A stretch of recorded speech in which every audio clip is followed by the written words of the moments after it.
As an athlete or a coach, I intersect or intercept what's right, taking adversity by the horns, ultimately using my craft as preparation for life. I'm feeling liberated as I walk the walk, self-conscious enough to give them the 10 talk. Yeah, I'm getting better at the little opener, man. Hey, what's going down, man? Hey, today we got an exciting one, y'all. Man, I'm gonna say that every time, but I want to say something that's PG-13, but I'm serious. I'm serious about it every time. This is gonna be a good one, man. I'm really honored and truly thankful for our guest today. They took the time to come step out. But before I give them the intro, I always like to dive into the mission, man. And like here at 10 Talk, we like to critically align our athletic community with premier, prominent voices that are about promoting change. And lastly, our objective is we want to utilize the memoir as a guide to spark conversations on how athletics truly intersects preparation for life. Um, Quick little introduction. Man, as brother right here is like a true brother of mine. So when he got into got out of college, mentoring, coaching field, we balled together. Truly grew. Our relationship grew, and like everybody likes to say, great minds think alike. So when we're talking about sports, when we're talking about life, we really mesh in terms of just want to evolve, and be solution oriented, and then check each other. And when I mean checking each other, it's not negative. It's just asking, hey man, I'm making. You got some feedback on this? You think this was right? Whether it's in between the lines, whether it's in life, we hold each other accountable, and I think that's what true brotherhoods and friendships are all about. So, without further ado, from the other side of the track. What I mean by that, because he went to Tech, coach at Tech, and I'm at Bayview. Sean, what's up, brother? What's going on, Bijan? How was it today, man? You know, it was the last day. Oh yeah, and you that much. Okay, all right. He gave me that look. Hey man, you know it's the last day. You know what our kids be on them last days, and some staff, yeah, people. You get that mindset over there, that culture, and feel like everybody checked out. Yeah, they checked out. Okay, but hey, rightfully so, man. Good Friday tomorrow. They can have them a good Friday. Going to Easter, come back refreshed, man. How your boys doing, man? You know this is a not even an opinionated space, but I like to talk to the leaders in charge. You know what I'm saying? So how your boys doing over there, man? Man, they doing all right, man. Okay, my juniors doing all right. My sophomores, man. My seniors got a little senioritis. And, either it's going to make or break them. Yep. At the end of the day, I told them after our last game, even though the season's over with, we still need to finish strong. Yep. And I don't think a lot of kids are finishing strong. I think they think this magical scholarship or college or job thing is going to happen. And they're not putting in the effort anymore right now. What are some key reasons why you feel like they're not putting the effort in? And it might seem like when you give this response that we're going to get a pattern of the same type of response, but I need to ask, like, why do you think the kids not putting that effort and finishing strong anymore? Well, they figure, I'm a senior, I'm about to graduate, I'm liberated, I don't have to do the things that I did my first 3 years, not realizing you need to finish off strong, because whatever transcript you're going to send off or a job you're going to get, they want to see that transcript. They want to see those grades. They want to see if you're in class. They want to see if you're checking all the boxes. We're just not checking the boxes because they're being allowed to not check the box because it's okay. Because as soon as we put any amount of pressure of crossing that line of being good, sports or no sports, it's a problem because it's too much. It's too hard. We're making them do things that they're supposed to do nowadays. And that's the red flag on all of this right now. Making them do things that they should have been doing. Correct. And you can give me your perspective. So we're not thinking with the end in mind anymore. We receive right we receive the student athletes, and then even when we put things into perspective in regards to making them and encouraging them to think like, hey, 5 years down the road, 4 years down the road, is still a struggle for coaches because of, finish my sentence. One word, or how long do I got? Yeah, keep going. You can go one or however. It's an internal fight. It's an internal fight. You know, we have a false sense of hope of, I am this good. Well, he did this. He did that. I can do that. I should do this. And that's not the case. Think about how many kids you had this year. And this is like across the board. I can't come to practice because I didn't take the trash out. That's a simple task. Simple task. I didn't clean my room up. You can't play today. Simple task. Everything that's simplicity for us isn't simplicity. We knew, hey, you want to go outside, you clean your room, you take the trash out, you do your homework, and that's it. I have kids say, man, I ain't taking no trash out. That ain't my job. But then you got the nerve to want to go to the gym, ask for some Jordans. So if they're not being made to do it at home, how can I ask them to get that loose ball, to box out, to make the extra pass? Facts. And here, you've heard this before, or you're going to continue to hear it for the listeners on here.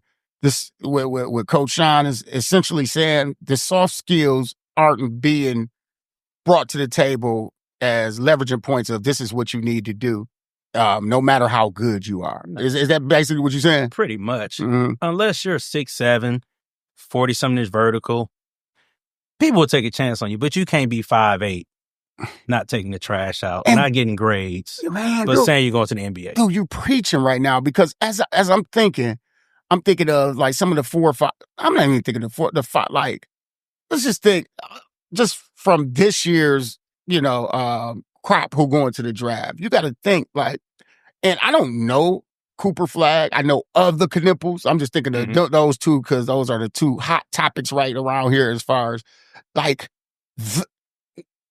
I don't know them, but you can tell by their communication style, their work ethic, and what people are saying about them academically that they had that. Well, I had Con for 4 years when I was with P9. Yeah, you did. So I seen what it takes. Jalen Johnson, all those guys. I seen their social medias. I seen them in the gym working. I seen them doing the special things that make you a pro. Our kids think that, well, I shoot 20 shots, I get 20 points, I'm a pro. That ain't how it works. You played longer than me in college, only played a year and a half. You played longer. You was around the LeBron era. Me and Rodney Jose was talking about that last night. You guys were there for the LeBron era. LeBron was a pro. Melo was a pro. Professionals do pro things. You don't have to beg them to be there at 6 o'clock. You don't have to beg them to tuck their jersey in. You don't have to beg them for homework. It's a lifestyle. Exactly. And that's what I think. Like, this is so, we was talking around here, like, it's little stuff I do around here just to see if I get, as an athletic director, see if I get a bite out of the team, girls or boys. You know what I'm saying? Whether it's like they see unfamiliar faces and this and that. Something happened yesterday where next thing you know, one of our best players, like, it's just like, why haven't you been doing this from the beginning? But he asked the COC director, like, can I work out? Can I get a little private workout in the gym? And it was just it wasn't even strategic what we doing, but it was some phase. You know how people feel like, my spot Gary get taken, or like, why? They wait until then to want to, but still then, where I'm big on, and what we talking about, you still got to have the soft skills. Yes. If you're not 5-star. So it goes back to what you just said with, now you want to get in the gym because you got pressure. Why, when you're about to be ineligible, you want to do your work, and you've been in the class for 3 months already, and now you feel a little bit of pressure of not being able to play for the next 3 games or 14 school days because you're ineligible. But then it's everybody else's fault but yours. So that comes to the A word that everybody hates. Accountability. Facts. And that's a hell of a word. It's spelled long, and people are scared of accountability, young and old. Because it comes with something and it means something. And why wait? Wow, why wait? Why wait to, your lights get cut off, or I'm speaking like real life stuff, or your car about to get towed, or why wait to try to hold yourself accountable when you could have been proactive and you could have been having this. I think, man, to be honest with you, I know people relate the word competitive to sports, but that's what everything, like right now, I have to be the best athletic director of student life I can be, because if it's somebody that's somewhere else that's out here that's doing a heck of a job, at my level or above, then I have to have a mentality that dude can probably go get or woman can come and grab my job and my salary. And then that prohibits me to have some of them things that, that I'm used to or I can provide. I think that's so huge when we talk about competition, not only on the court, but it's off the court. When you went to school, like it was kids talking about, I got to get top 5 in class rank. Like I can't be like a class rank of 16 out of 30 kids. No, out of seniors graduate. I want to be, and that's where it starts so young. I know I can keep on going about the competitive nature, but I mean, our competition was, I'll beat you the fire hydrant. I bet you can't jump over the leaf pile. I dare you to go on your bike and go up the ramp. Who could jump the fence the fastest? Just natural competition. Like that. It's primary. We just race until you beat the person. Like just natural competition, but it carried over. And, that's one of my favorite basketball words. When you have carryover, it shows that you're listening, you're comprehending, and you're holding yourself accountable. That's huge. That's huge, Coach Sean. So I want to go right into the segment of the show. And let's talk about as a coach running a program. This called Start, Stop, and Continue. Name some, list some that you want to start, list some you want to stop, and then last but not least, some you want to continue. So what's something you want to start when being a coach running your program? As in just high school overall? Overall, that's cool. So what I really want to start is middle school development. Nice. That is elaborate really a little bit. Start. So we have all these facilities, all these high schools, all these coaches, all these trainers, all this everything. When we have that off period in June, yep, we have 4 weeks in June. Mm-hmm.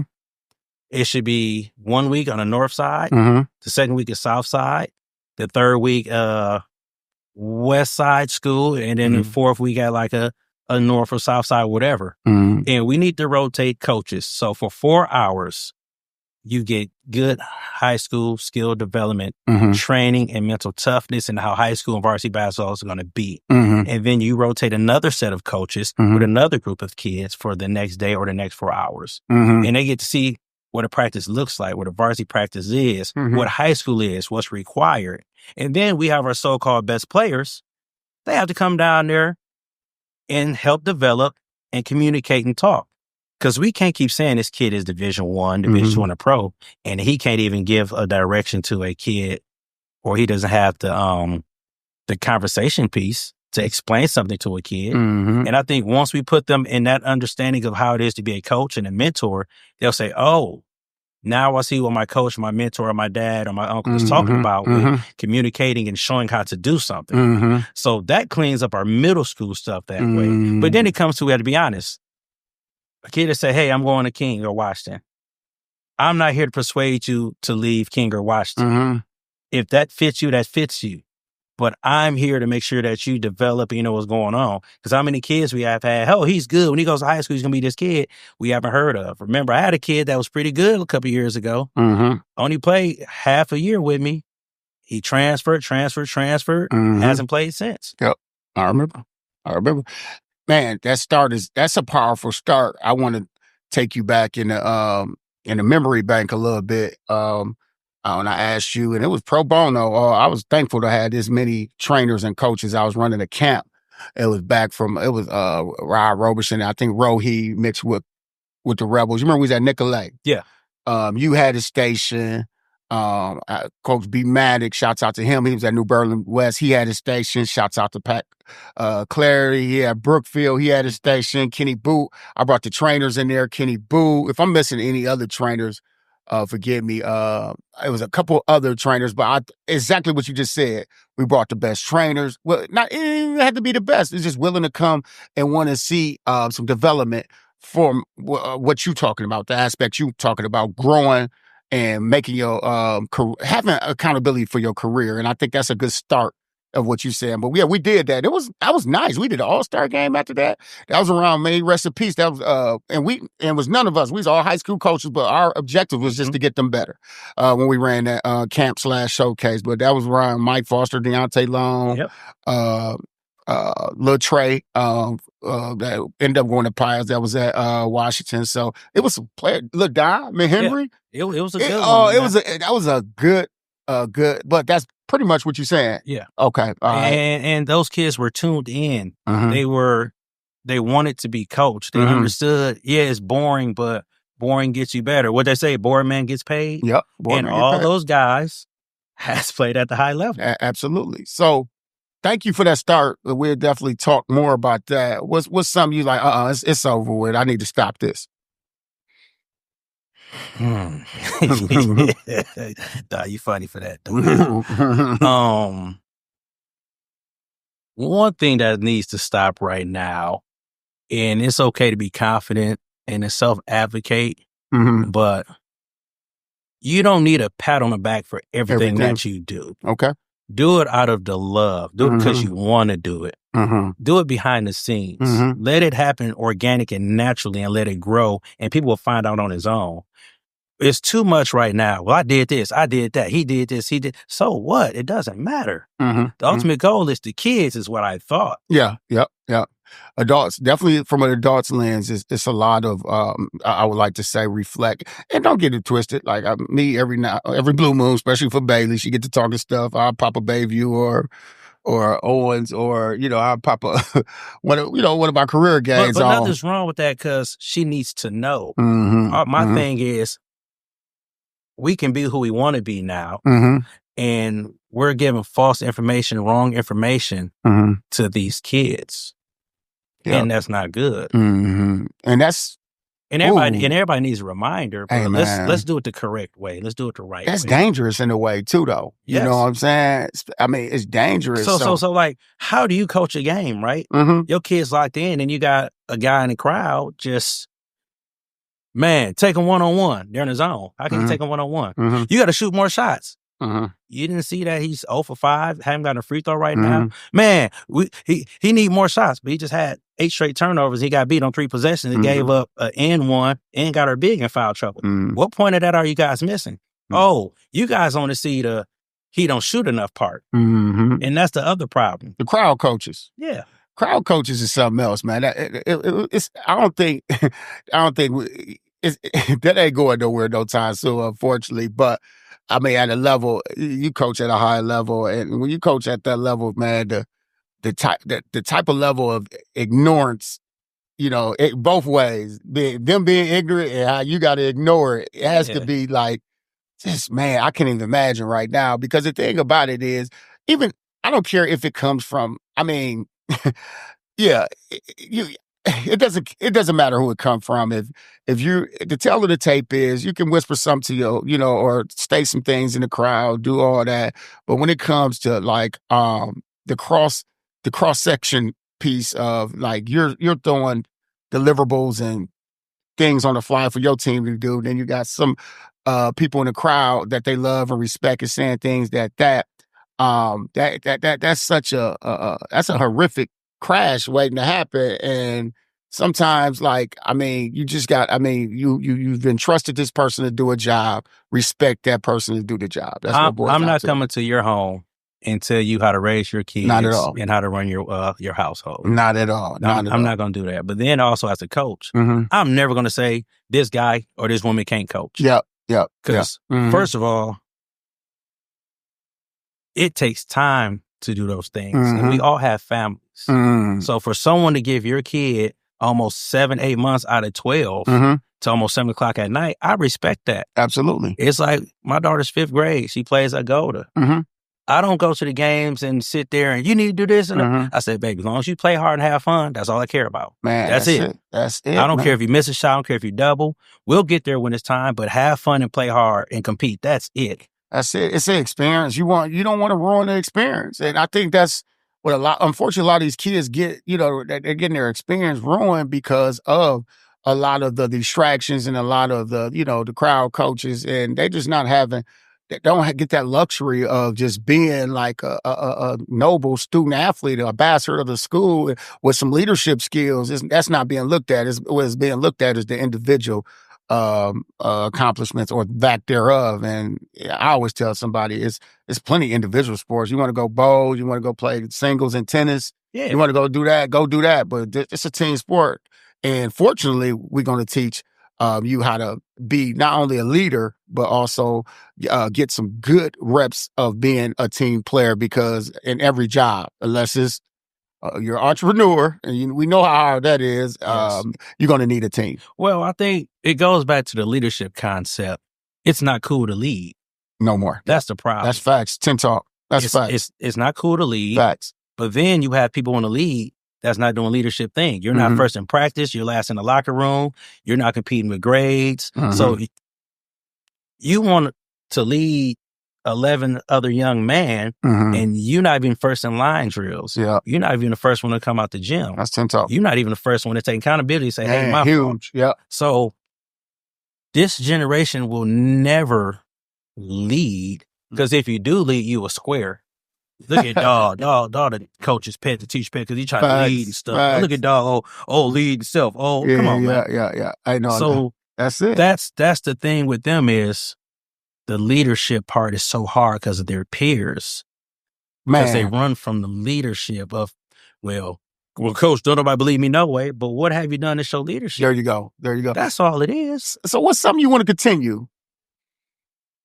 Just continue coaching, man. As we said when I moved back and stuff, I never had any intentions of coaching, training, or anything to do with basketball. You know, I was all basketball for a long time. How long it took for y'all to get me to play in leagues with you? Yep. I was just tired of it and done with it.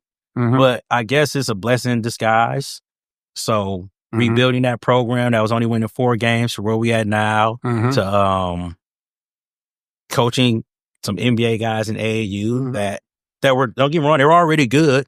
Just added a twist to them, you know, as you should. Yeah. Developing young man. So my goal is, I probably will say, my 7 years of varsity head coach, sending a lot of kids to college and playing has always been huge for me. Yeah. Or just going to college. You know, with us being HBCU guys, I always tell them it's the experience that you want. Absolutely. At least go for a year. If you don't like it, cool, you guys come back home. But I tell them now, all this, you think you're going to walk on and get a scholarship and go play JUCO, it's a different ball game now. Yep. You're competing with young adults who have kids who's trying to get to the league. Your GPA isn't high enough. You don't know how to fill out a FAFSA. Your parents saying that you can go to Duke and talking you now, can't. man. So what are we doing? Like, what is our ultimate goal? So that's been my goal, is let's just get you in college to see the real world. Yeah. You still got, like, say, intramurals you can play in and all that stuff, but let's just start being realistic. So my thing was, I didn't get 6 foot. Yeah. So I said, oh man, ain't no Duke or North Carolina. Let me start leaning into the real life. Like, this ain't happening. And we're scared. We're scared of the truth. And they say the truth hurts, which it does, but I mean, we just got to be honest.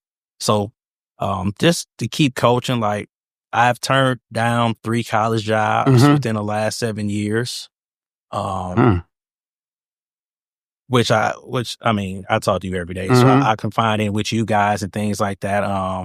I've helped numerous kids that didn't even go to tech get into schools that a lot of people don't even know of. And the relationships and conversations I have, like, extremely important. But to be for real, a lot of coaches call me or text me about certain kids and things or whatever the case is. But one thing I always tell them, coach, they say, well, what you think? I said, well, he does this.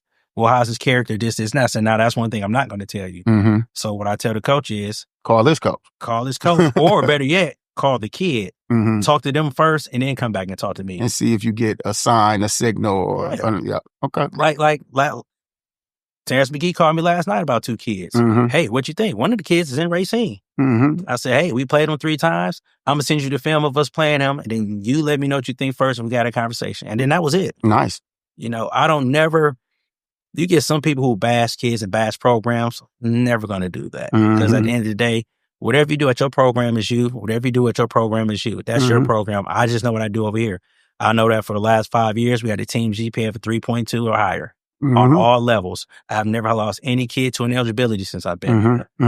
It's just certain standards you have that has nothing to do with sports. It's just life. So if you don't have standards, you can do whatever you want. Well, I can tell every kid, 2 ways to get discipline.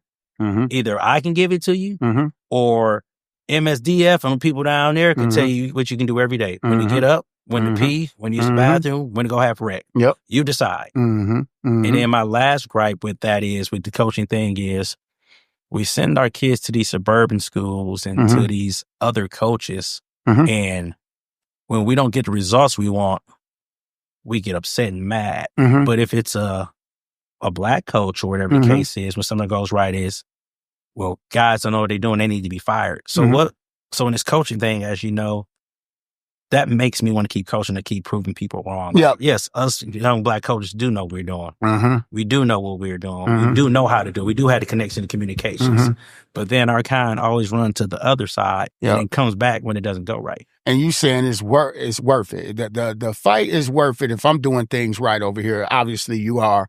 When you, if it was a rubric for doing things, if you had a rubric and you get, assessed at the end of the year as a coach, things you just told me, and I'm looking at you as an AD and your leader, I'd be like, well, shoot. I mean, I don't care. We lost second round in the playoffs. You see this? I can go and not only magnify this. I'm speaking if this was a report card or your spreadsheet for your grade. I can go around Bradley Tech right here with these grades right here and be able to put them in people that are in charge of budgets or boosters or things like that. The big picture. Yeah. And you can get a connection with a job, or y'all can get, that's one thing about Bradley Tech. Bradley Tech got some of the best jerseys and gear and shoes around here. And I'm starting to see why though. But hey, I could put this in front of them. This would be more impactful. These grades and the GPA and the years and the colleges that's going to, of course, don't get me wrong. Everybody want to win. Everybody want to state championship, but the body of work is everything. And that goes from, hey, we have an open house. Everybody participates in the open house. Yep. Football games. Everybody goes to football games. Softball, volleyball, doesn't matter. You're going as a group, you're going as a team. Man, salute to you, man. I mean, that's the holistic piece. You get what I'm saying? And building on some of the soft skills and the patterns of what these kids need. And then, is that when it click, you automatically know. You're like, oh, he gonna be all right. He utilized basketball for the right reasons, or he utilized leveraging this brotherhood for the right reasons. So no, hats off to you, dog, and continue to do the work. I love that. I'm just gonna continue to coach, prove people wrong. Sound like me, brother. But I'm gonna go right into the book. I'm just gonna read. You see where I picked Curry-Closeouts. This dude a big time. He loved them light skinned dudes over there on the back. Well, one of them though. One of them had to hit it, but Wardle, man, he loved Wardle. So I picked Curry, the chapter, the book called Curry-Closeouts, and it's basically Curry-Closeouts is a drill that I do in pregame, and they do it it was something when I was coaching, I did every practice because I didn't want kids to only think, just in life, like in life, I'm a stating here, that once you just put them two hands up on somebody as good as Curry, whether you cutting off his shooting hand at an angle and, that ain't good enough. Like, he's like just putting them two hands up on, the bona fide best shooter to ever pick up a ball ain't good enough. So I'm glad they named the closeout drill after him because, that's the first part. And I'll read the second part of the Curry closeout drill. I always just said that in Curry closeouts, the defender approaches the offensive player as they begin to shoot with choppy steps, putting arms and hands up straight in the air, one in front of the other. But as the player shoots, the defender utilizes choppy steps like brakes on the car in an attempt to alter the jump shot. If a player doesn't realize their shot, the defender pops both feet back in a lateral defensive stance to contain the penetration if the shot isn't released. You can't just do that. And you get people with bad, like Curry, them two hands ain't going to work. Boy, that stance going to be more important, and how you make sure you take the contact and how you cut off them angles after the stance. But reason why I love the memoir, and it's questions that when I do this as a group too, they fill out the questions afterwards and we talk about it. But I'm just gonna jump around the life rationale and then get some feedback from you. But I said in the life rationale, Steph Curry is just a shy short of unanimously being called the best jump shooter of all time. All right. Throughout all that he's done, one thing that we should always take a page out of his book and life from is that the fact that he keeps on shooting no matter how much he misses or not. Right. So challenges still going to occur. Challenges may occur through, especially if the opposition studies the pop back in anticipation technique to deny you from your destiny, period. But oppositions come from more than just your talents. Oppositions want your mind, body, and soul. And that's why they just don't finalize their task with just a hands up and a closeout. But the combination of a pop back could be a strategic design to keep you from completing a duty that's bigger than you yourself. So what we should do consistently is apply doses of positive repetitions so we will soon gain confidence to overcome a resistance struggle that's dressed up as a demon. That's the life rationale. Right. But how important, I mean, I get your feedback on that. How important is do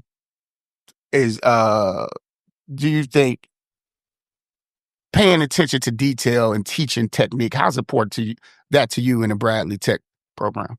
Very important. Mm-hmm. Why? I mean, without detail and technique, you're all over the place. Okay. It's like, I want you to just remember that, but keep going. How can you be on a dance team and you don't know the steps? 7 people know and you don't. So regardless of what the 7 people know, with you not knowing the steps, you make the whole 8 look bad. So it has to be uniform. And we can attest to this with line drills. We have kids who don't touch the line. Well, it don't matter. It's only a little piece. So then, for us to go to state, Brandon Joseph, you close out like you said in Curry. But guess what? With Curry, you have to defend more than one time in the possession. You have to close out, wall up, box out, hit somebody, and then cut off baseline. But since you never made the line drills, you didn't get your foot out of bounds to take the charge. He goes around you and score for game. You don't go to state. Yep. That small piece of not cutting off baseline or touching the line changes your life. Absolutely. Your trajectory possibly too.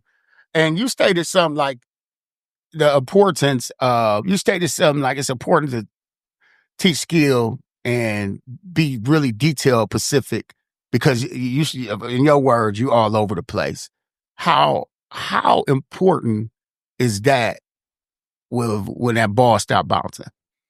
Man, listen, in life, well, that's one thing I thank college for. Okay. It gave me a routine. It taught me that either I can handle 8 o'clock class or I can't. So people like routine. You get up, watch your TV for 10 minutes, you check your phone, you use the bathroom, you shower, and then you're out the door. Us as adults and us being teachers and coaches, our routine doesn't change. And any time it's thrown off, that is our first time being out of whack for things. So bus isn't on time. Now we're in our head thinking, okay, Vincent is a 30-minute drive. Our bus is 2 minutes late. People think 2 minutes late means 2 minutes more drive time. No, 2 minutes late is 10 minutes. So now I got to figure out, well, my JV game is cut short. They still got to warm up. Still got to get in the locker room. Now we're haywire. I got to turn my roster in quicker now. I didn't get my pregame nap or shower. So now my routine is thrown off. But when you come in here, jerseys are laid out. You rolled yourself on the board 4th block on your break. You said before the game, you're prepared.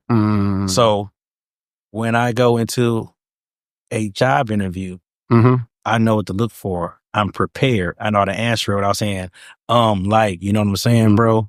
I know how to speak. I know how to articulate. And that's part of routine. That's part of college. That's part of being mature. That's part of having a mentor that's been there before. AKA, I'm not all over the place. I'm going in spaces now, real confident, know the bullet points I'm going to say. I'm going to open and I'm going to end it, and I'm going to sell you on me. Yeah. And I think, and I get that from you guys, because everybody think I'm y'all age, y'all older than me. Like the Jose, the Rodneys, the Sanjays and stuff like that. Nice. Like, shout out to all them gentlemen. Watching you guys when I was younger and being with you guys, and now that we're adults with families, I see what I learned. And I wouldn't have got from anybody my age during that time. So and then you guys were ultimate basketball professionals also at the highest level. Yeah. And then professionals as coaches. So I'm like, okay, that's what I need to mimic or mirror or add and put my twist on it. And that should be good. And I'm gonna be honest, man. That's the appropriate closeout right there. Most importantly, because you gave me my flop, and I'm just playing. I ain't closed out of that. I closed it out because that's what life about. Like and what you just kind of stated is that's the coaching tree. You know, you took bits and pieces. There's nothing wrong with this audience. If you take bits and pieces from people, whether it's a coach, a mentor, a father, or anything, that's why we have these sessions.